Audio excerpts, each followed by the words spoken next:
Breaking news.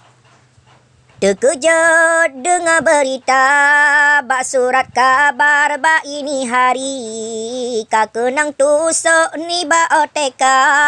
Menteri Negara lagi sang taturi yang pegat dom jalit GPK.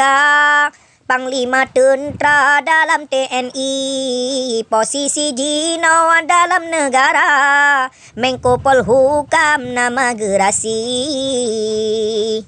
Sang mehi sedih di pihak menteri menancit RI wahai saudara. Sebab kata Kak musibah diri Panglima tinggi rap habis nyawa. Si pelaku kadi peaman but keamanan di pihak Polri.